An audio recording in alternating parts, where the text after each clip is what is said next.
আমাদের মুখের লালা অনেক ইম্পর্টেন্ট, অনেক গুরুত্বপূর্ণ। এটাকে সোমরস বলা যায়, অমৃতা হয়তো বলা যায়। কারণ হলো আমাদের সেক্সুয়াল ফ্লুইড যখন মেরুদণ্ড দিয়ে সেমিনাল ফ্লুইডকে ইউজ করে আস্তে আস্তে উপরে উঠে আসে, মস্তিষ্কে উঠে আসে, মস্তিষ্কের 5টা গ্ল্যান্ড থেকে তখন রস নিঃসৃত হয়। এই সেক্সুয়াল ফ্লুইডটা আসলে গ্ল্যান্ড থেকে, যেটাকে পঞ্চরস বলে, সে পঞ্চরস আমাদের আলজিহ্বা দিয়ে আমাদের মুখে নেমে আসে, সেটাকে লালা বলে। এই জন্য আসলে এই মুখের লালা সকালবেলা উঠে পানি দিয়ে খেয়ে ফেলতে বলা হয়।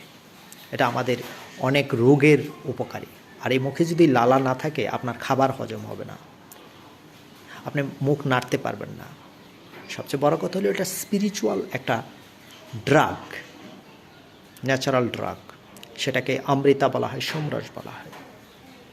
তো এটা নষ্ট করার জিনিস নয়, এটা ফেলে দিলে ইউজলেস। আর ভিতরে ঢোকালে এটা অমৃতা।